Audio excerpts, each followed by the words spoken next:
Olá, amigos, professores e orientadores que acompanham a TV Comunitária de Brasília. Eu sou Paula Nogueira e este é o TV Simpro.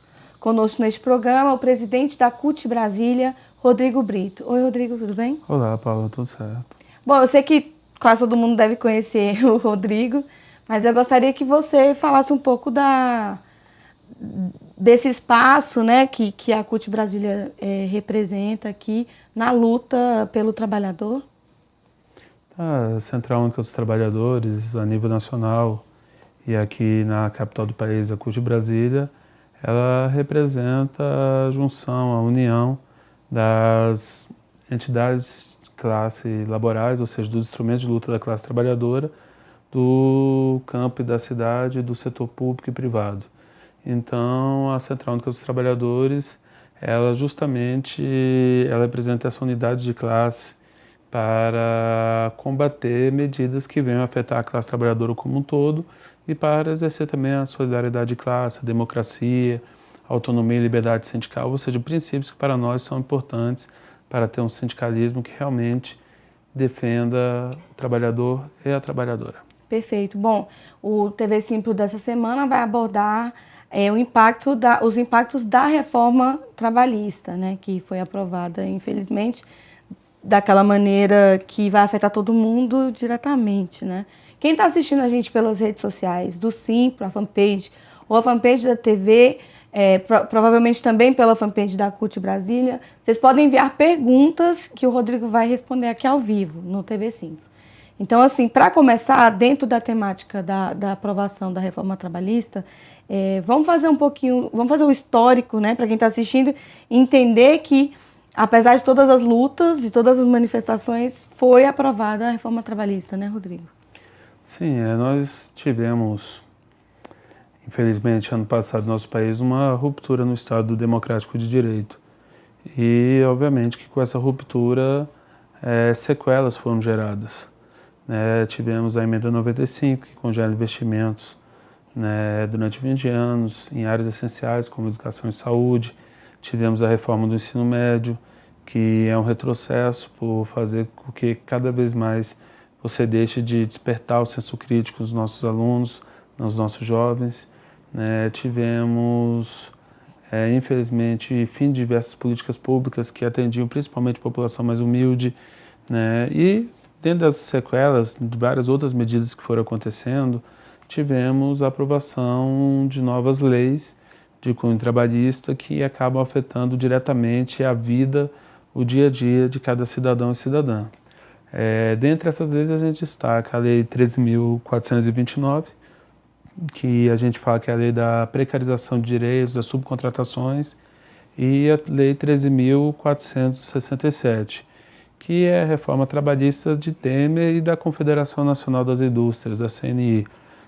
Com certeza não é a reforma trabalhista da classe trabalhadora, visando modernizar a legislação, e sim é uma reforma trabalhista que faz um retrocesso de mais de um século atrás, interferindo em vários quesitos que são importantes para a classe trabalhadora, como jornada de trabalho, formas de contratação, mas principalmente ela interfere no contexto da organização dos trabalhadores por categorias profissionais. Então, hoje nós temos os trabalhadores organizados em categorias profissionais que têm leis que garantem e fazem toda a organização dessas categorias, como também acordos e convenções coletivas, principalmente na iniciativa privada, que garantem também direitos a esse conjunto de trabalhadores.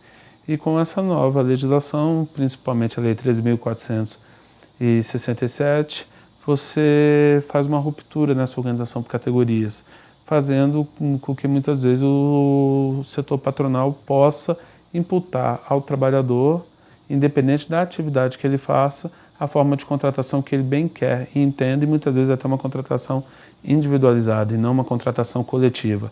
Dessa forma, o trabalhador ele fica sob risco, ele fica frágil, que é aquela história, se você pega um graveto sozinho, é fácil quebrar. Se você junta 10, 20, 50, 100 gravetos, é muito mais difícil. E tem a questão da terceirização também, né? Tem. Quando a nova legislação trabalhista, essa temerosa reforma, ela, como eu disse, afeta trabalhadores de todos os setores. No caso do setor público, o principal risco é a liberação da terceirização na atividade fim. Quando eu caso a emenda 95, que vem a congelar os investimentos no serviço público, né, principalmente na educação e saúde, como eu já disse, que ela vem justamente com a finalidade de desmontar toda a estrutura pública do país, todo o serviço público, ou seja, o Estado ele tem uma obrigação que está na nossa Constituição, que é a cidadania plena, de garantir o mínimo de qualidade na educação, na saúde, mobilidade urbana, emprego, cultura, lazer ao cidadão. Com essa emenda, o Estado está se omitindo e fugindo dessa obrigação. Então, com a emenda 95, eu desmonto o serviço público, com projetos que estão tramitando, como um PLC 116 no Congresso e 106 na Câmara Legislativa, que permite a demissão do servidor público sob a alegação de falsas avaliações. E quando eu tenho a terceirização na atividade fim, é justamente para eu acabar com os concursos públicos, com os PDVs que estão colocados e com o MP do Arroxo também, eu fazer com que o atual servidor hoje, ele saia do quadro do serviço público e eu com isso potencialize a contratação de empresas terceiras e principalmente para quem está no governo, eu acabe fazendo com isso um mecanismo mais fácil de muitas vezes, infelizmente, corrupção, porque com uma empresa terceira você tem como burlar contratos e fazer com que você ali levante recursos para uma eleição. E também com a empresa terceira eu coloco os meus apadrinhados, meus cargos de confiança ou o meu curral eleitoral, que a gente está tendo esse problema aqui em Brasília. É um processo não livre de corrupção na hora de selecionar, né, os profissionais. Sim, inclusive estamos tendo isso aqui em Brasília de empresas terceirizadas, principalmente na área da segurança privada, que prestam serviços para diversos órgãos, que estão demitindo os trabalhadores que estão lá prestando de forma correta seu serviço, sua atividade, exercendo sua atividade laboral e colocando já apadrinhados, uma vez que teremos eleição ano que vem. Então você acaba tendo esse desmonte do serviço público, a população perde, você tem um serviço precarizado, porque vai ter trabalhadores que não necessariamente têm a qualificação do servidor público para exercer aquela atividade, e você também faz com que a economia, no caso das cidades e do país, ela seja enfraquecida, porque você vai ter trabalhadores com uma jornada maior, com um salário menor, ou seja, é menos poder de compra na mão do trabalhador, menos consumo, menos produção, menos emprego, ou seja, afeta toda a economia do nosso país. Então, no serviço público é isso, é o desmonte do serviço público e o fim dos concursos públicos. No caso da iniciativa privada, nós temos o problema do fim de acordos e convenções coletivas, com a nova legislação. E que, inclusive, se você não renovar a convenção coletiva durante a vigência dela, quando encerrar o prazo, você não tem mais aquela questão que a convenção ela teria validade enquanto não assinar a próxima. Simplesmente, o trabalhador perde todos os direitos e passa a valer só a nova CLT, que é uma CLT do atraso, né, da escravidão moderna. Então, nessa questão, você se coloca em risco convenções e acordos coletivos, pelas novas formas de contratação, que muitas vezes o trabalhador que vai ser contratado para realizar aquela atividade de fim, ele não está enquadrado na categoria profissional. E 2, porque se vislumbra a possibilidade de, não tendo um êxito numa negociação coletiva, e mesmo que você faça um movimento paredistas, greves, mas não conseguindo forçar o patrão a negociar, se for parar na Justiça do Trabalho, de você ter a lei da indexação, que garante a inflação do período. Então, com questão de cláusula econômica, você não tem avanço, mas também você não perde. Mas, no que se refere às cláusulas sociais, você tem a jurisprudência da pré-existência. Então, no primeiro ano, você renova toda a convenção coletiva no que se refere às cláusulas sociais e nas econômicas implementa a inflação do período. Mas já no segundo ano, simplesmente você, na questão da remuneração das cláusulas econômicas, imputa novamente a inflação do período, mas no restante, tudo vai para o lixo. Então, você passa apenas a ter a CLT e não existirá mais a convenção, um acordo coletivo que garante a segurança para aquela categoria profissional.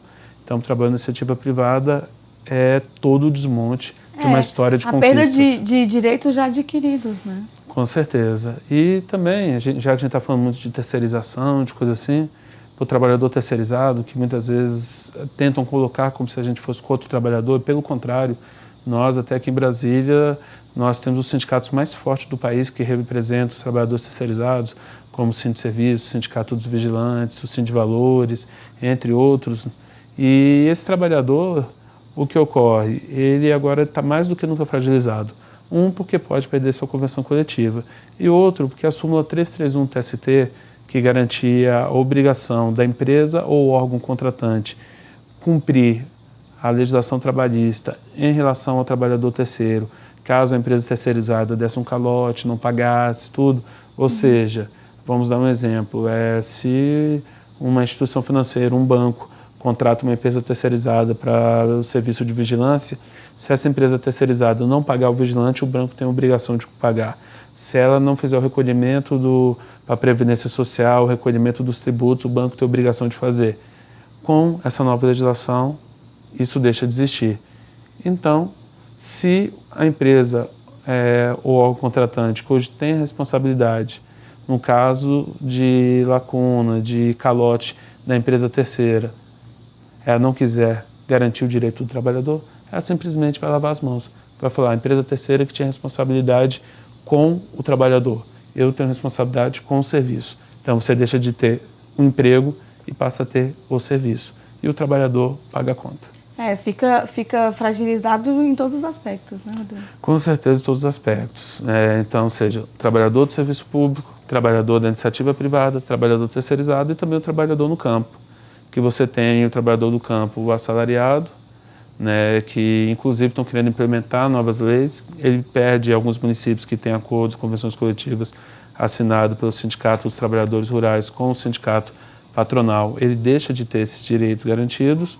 E também porque você está vendo novos projetos tramitando no Congresso Nacional, que inclusive coloca uma situação absurda de não, eu pago o trabalhador com o aluguel, afinal ele mora numa casa aqui na minha fazenda, ele come da comida aqui da minha fazenda. Então, ou seja, eu sou um latifundiário, eu preciso de ter um caseiro, eu coloco a pessoa lá, ele cuida do meu patrimônio, ele trabalha no dia a dia, muitas vezes uma jornada exaustiva, e no fim das contas, quando eu vou pagar no final do mês o salário dele, eu falo, não, mas aquela casa ali que você mora, o valor dela é X, a comida que você comeu é Y, então o valor total é Z, e esse Z muitas vezes é maior do que a remuneração, então você está me devendo. Então você começa a criar uma situação de praticamente análogo ao trabalho escravo, porque a pessoa não tem recurso para sair, não pode desistir do emprego, vai estar devendo ao patrão, e ainda mais com as medidas que foram anunciadas pelo MTE, pelo Ministério do Trabalho e Emprego, que literalmente colocou o país na rota da escravidão novamente. Porque Sim, inclusive com estrangeiros, né? Sim, porque todo o conceito que você tinha de trabalho análogo ao escravo para o governo federal, para Temer e seus aliados, simplesmente, falta até um termo, mas é como se fosse besteiras, idiotices, como se não existisse. Aquilo é comum, a pessoa ter jornada exaustiva, trabalhar em situação degradante, em locais insalubres, isso para eles não é nada irregular, é normal. Afinal, o cara está tendo o privilégio ainda de trabalhar para um grande latifundiário, para alguém assim, então está reclamando de quê? Infelizmente, essa é a visão do governo federal, a visão de Temer e seus aliados. Perfeito, Rodrigo. Bom, para você que está acessando agora, assistindo ou pela TV comunitária ou nas fanpages da TV, da CUT Brasília, da TV Comunitária de Brasília, do Simpro também, você está assistindo o TV Simpro, nós estamos falando sobre a aprovação da reforma trabalhista, né, os seus impactos na vida do trabalhador, e conosco aqui no estúdio o Rodrigo Brito, que é presidente da CUT Brasília. Bom, Rodrigo, nós temos algumas perguntas aqui de quem está assistindo o programa, mas primeiro eu gostaria que você pontuasse as piores medidas dessa reforma trabalhista. Assim, porque nós sabemos que são tantas, mas quais são as piores da sua avaliação? É complicado você pontuar as piores porque são mais de 100 alterações que nós temos na CLT. Mas tem coisas que são absurdas, como a possibilidade da gestante ou lactante trabalhar em local insalubre, o aumento de jornada de trabalho com redução de salário, o trabalho intermitente, que principalmente no setor de comércio e serviços coloca o trabalhador à disposição do patrão né, praticamente o dia inteiro, mas ele só recebe pelo minuto trabalhado. Ou seja, se eu, por exemplo, sou chamado, pode ser uma situação que ocorria, que tentou se implementar aqui no Brasil, por exemplo, no McDonald's, e a gente conseguiu derrotar isso, que era eu te chamar, você ficar lá do lado da loja, disponível, não, agora preciso de você, você vai trabalhar essa hora para mim. Não, agora o movimento está fraco, não preciso mais, mas fica aí. E você às vezes passa o dia inteiro por conta do patrão, mas você só vai receber aquele período que efetivamente trabalhou. Ou seja, quer dizer que você não é mais dono do teu tempo, você não é mais dono do seu dia, você não é mais dono da sua hora, você simplesmente é refém do capital, entendeu? Então são questões muito preocupantes. A terceirização na atividade fim, também as outras subcontratações, quarteirização, quinteirização, né? Então que você burla, né, a organização por categorias profissionais, você legaliza a atual fraude trabalhista, né, pelo tipo de contratação, e você vai ter trabalhadores recebendo bem menos do que deveriam, que acabam recebendo em torno de, no mínimo, 30% a menos, que é a média que nós temos com esse tipo de subcontratações, né? O trabalhador recebendo 30% a menos do que aquele trabalhador formal da categoria profissional. Então, assim, redução da quantidade de empregos, que até com esse tipo de contratação, por exemplo, vou dar um exemplo de banco, a jornada do bancário é 6 horas, eu contrato para uma empresa terceira agora, por mais que vamos botar assim, seja uma jornada de 8 horas, para não ser uma jornada exagerada, né, de 10 ou 12, mas aquela pessoa, 3 trabalhadores que fazem uma jornada de 8 equivale a 4 trabalhadores que fazem uma jornada de 6. Então, esses 3 vão trabalhar ao mesmo tempo de 4, vão receber menos, entendeu? E sendo obrigados a produzir a mesma coisa ou mais. Então, eu estou diminuindo a quantidade de empregos, estou diminuindo o dinheiro que vai circular na economia e estou colocando o trabalhador com uma sobrecarga de trabalho, aquele que foi contratado de maneira precarizante. Então, assim, são várias coisas terríveis que estão acontecendo e que tendem a piorar ainda com a aprovação da reforma da Previdência. Porque hoje o trabalhador vai entrar no mercado de trabalho precarizado. E, além disso, ele vai entrar no mercado de trabalho precarizado e passando essa temerosa reforma da Previdência sem perspectiva nenhuma de um dia poder descansar, poder aposentar. Até porque, embora é uma outra reforma, mas são casadas, né, a reforma da Previdência, da maneira como está proposta, tem a idade mínima de 65 anos inicialmente, que vale salientar que com o tempo essa idade mínima aumenta. Hoje, 53% dos municípios brasileiros, a expectativa de vida é inferior a 65 anos. Então, ou seja, em 53% dos municípios brasileiros, a pessoa vai morrer sem adquirir a idade mínima para aposentar. Sim. E pela regra que eles estão propondo, a cada 10 brasileiros que hoje estão aposentados, 7 não teriam conseguido aposentar. Ou seja, teríamos uma realidade que a cada 10 brasileiros que entrarem no mercado de trabalho precarizado, 7 não vão conseguir aposentar, Sim. seja por idade, por tempo de contribuição. Tem até uma questão que na imprensa alguns cientistas políticos estão debatendo, que eles acreditam que o governo vai recuar na questão da reforma da Previdência, em virtude de que, se o trabalhador percebe que ele não vai conseguir se aposentar, ele não vai pagar. Porque tem aquela questão da ELA, né? Que é um benefício que o trabalhador recebe mesmo sem ter pago a Previdência, né? Que é um valor mínimo. Sim. Então, assim, na verdade, o Estado vai perder muito dinheiro porque as pessoas vão simplesmente desistir de pagar a Previdência, porque elas não vão conseguir se aposentar. Você acredita nisso? Que eles podem recuar em virtude desse fato ou não? Não, não acredito que vai recuar, não. Muito pelo contrário. Eu acredito que alguns cientistas políticos que dizem isso é até para desmobilizar a classe trabalhadora.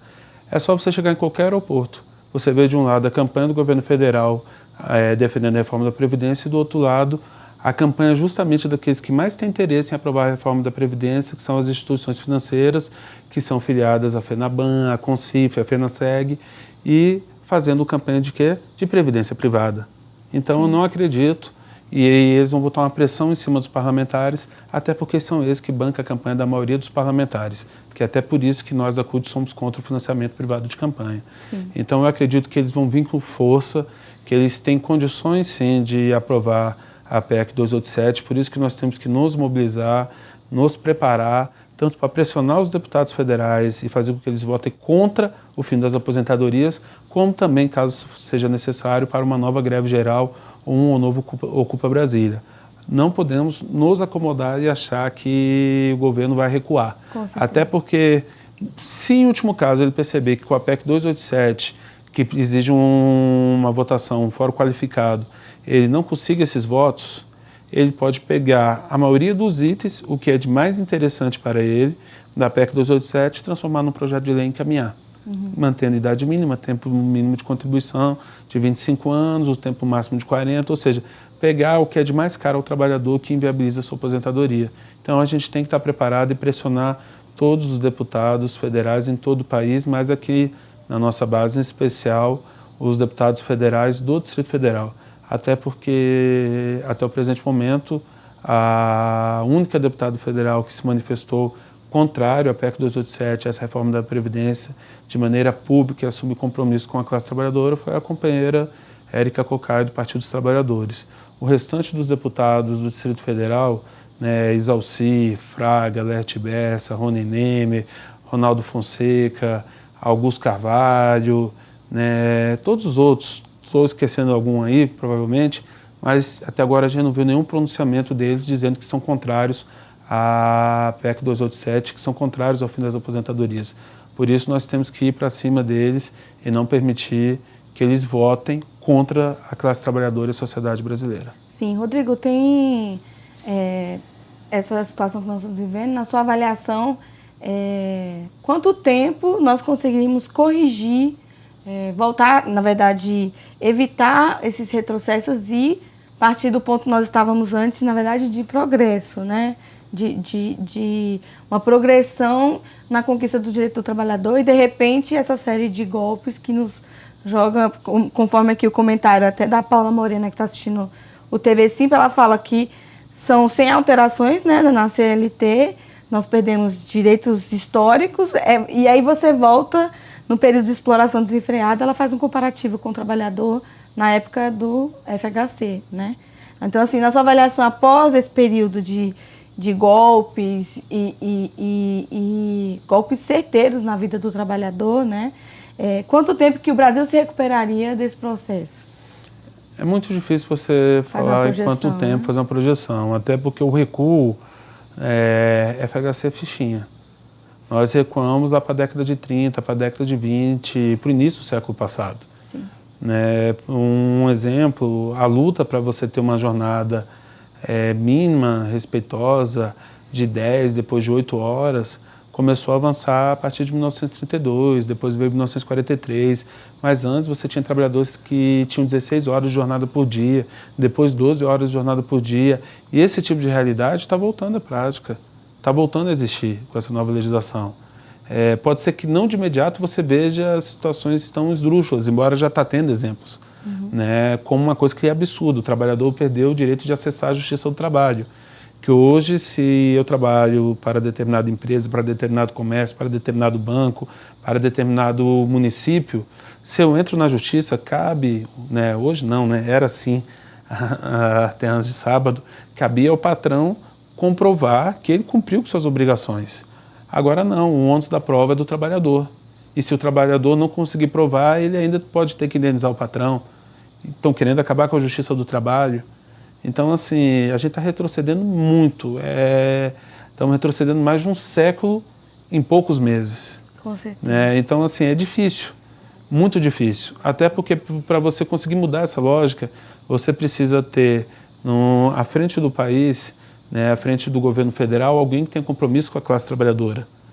Né? E hoje nós temos, que a gente vislumbra como candidatura, nesse sentido, apenas do presidente Lula, que estão querendo fazer com que ele não possa se candidatar, então que ele não possa concorrer. Por isso que a gente até fala que a eleição sem Lula é um golpe, né? Uma vez que até agora não foi comprovado nada de real contra ele.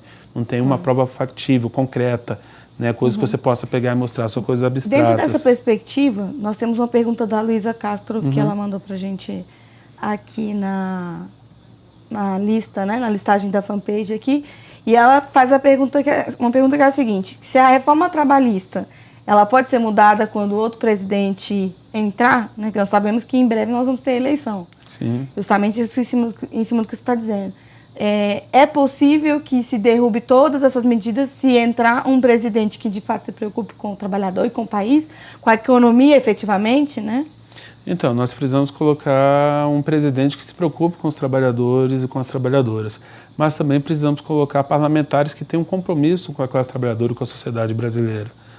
Nós, por exemplo, da CUT, estamos com um projeto de lei de iniciativa popular para revogar as duas novas leis trabalhistas, a 13.429 da precarização e 13.467, que é a reforma trabalhista de Temer e da Confederação Nacional das Indústrias. Porém, a gente tem ciência que esse projeto de lei de iniciativa popular, ele não conseguirá tramitar e nem ser aprovado com o atual Congresso Nacional, que é o mais conservador desde 64. Então, precisamos, ano que vem, além de ser progressistas na escolha do presidente, votar em alguém que tenha compromisso com a maioria da sociedade brasileira e com a classe trabalhadora, também ser progressistas na hora de votar nos parlamentares, seja em âmbito federal como em âmbito local, nos estados e municípios posteriormente.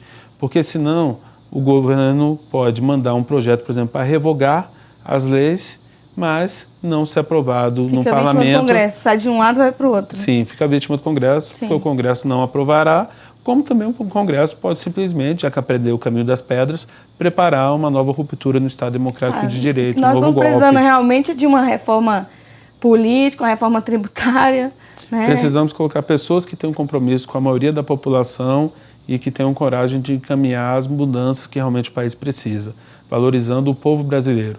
Porque está sendo atacado hoje a nossa soberania nacional, o nosso patrimônio, ao vender as nossas estatais, as nossas empresas públicas, ou seja, estão perdendo tudo. Né, Está avançando o retrocesso. Bom, nosso programa está quase chegando ao fim.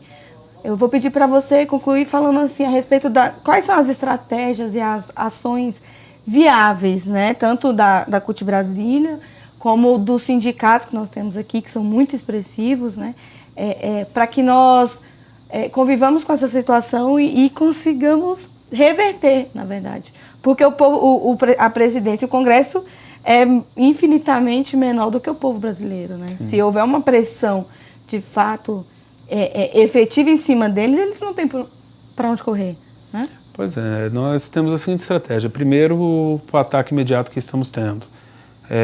Preparamos as nossas entidades filiadas, os nossos sindicatos, para que tenham uma ação, uma estratégia jurídica na defesa dos direitos dos trabalhadores, que não aceitem essa nova legislação que contém vários vícios, que ela não respeita a Constituição Federal, não respeita artigos e cláusulas da OIT, ou seja, que ela, por origem, ela já é viciada, ela já é algo irregular, então a gente não tem que acatar e aceitar como algo dado.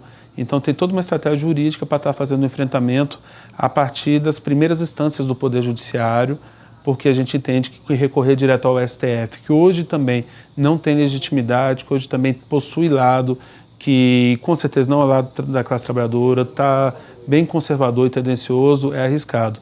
Então é começando da base para você ir construindo jurisprudências acerca de pontos que estão colocados nessa nova legislação para que a gente possa modificá-los.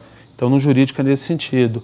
Na questão das negociações coletivas, sempre com a estratégia, além de um estar apoiando o outro nas negociações, mas de você não permitir que tenha retrocesso nos acordos e convenções coletivas, de você fazer essa luta pela manutenção dos direitos, antecipar as negociações e garantir uma mesa permanente de negociação para você não chegar no fim de um período de convenção coletiva e estar com a faca no pescoço, porque o patrão simplesmente pode não assinar e, ao terminar o prazo da convenção, você perder todas as cláusulas. Então, você tem que fazer essa antecipação, mobilizar os trabalhadores e potencializar o movimento paredista, as nossas ações de luta.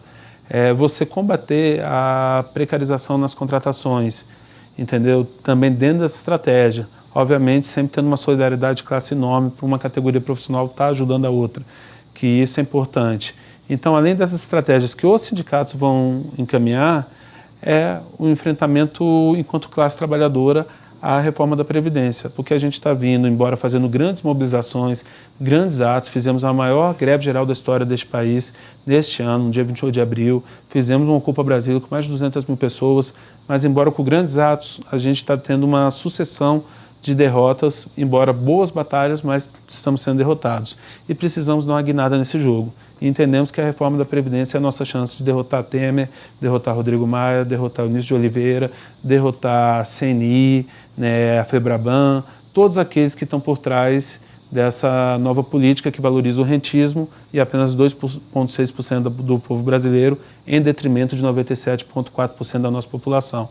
Então, ou derrotar a reforma da Previdência é a grande virada do jogo para trazer esperança para as pessoas e a gente conseguir avançar e mobilizar ainda mais e não permitir que tenhamos mais retrocessos no nosso país. Perfeito, Rodrigo. Bom, agora realmente o TV Simpro está chegando ao fim. Você quer fazer alguma colocação, se despedir de quem nos assistiu nessa tarde? Não, agradecer mais uma vez pela oportunidade de estar dialogando com cada um e cada uma que está nos assistindo, né, aqui pela TV comunitária, pelas redes sociais, agradecer ao nosso Simpro, Sindicato dos Professores, e nos colocar à disposição sempre para estar aqui dialogando qualquer tema que seja pertinente, importante para os educadores e educadoras do Distrito Federal, mas para a classe trabalhadora como um todo, e dizer também a cada um e cada uma, reforçar, se prepare e se mobilize para estar junto com a Central Única dos Trabalhadores e com o seu sindicato na luta contra a reforma da Previdência, que é o fim das aposentadorias e benefícios. Perfeito. Se todo mundo se mobilizar, certamente não vai ter escapatória para o governo atual, né? Sim, esperamos. Bom, eu agradeço a sua presença aqui no TV Simpro novamente, aqui na TV Comunidade de Brasília. Rodrigo é um parceiro que sempre está aqui conosco e nós estamos à disposição sempre que a CUT Brasília precisar, tá bom? Okay, e assim obrigado. como o Simpro DF. Bom, este foi o TV Simpro, eu sou Paula Nogueira, agradeço a todos vocês que nos acompanharam através das redes sociais, do canal 12 da NET, do nosso site aqui da TV Comunitária, e informo que vocês podem rever o TV Simpro através das reprises e das redes sociais, assim como também convido vocês para poderem continuar acompanhando a programação da TV Comunitária de Brasília. Tá ok? Em breve, semana que vem, nós temos mais um TV Simpro, nós aguardamos vocês aqui. Muito obrigada e até logo.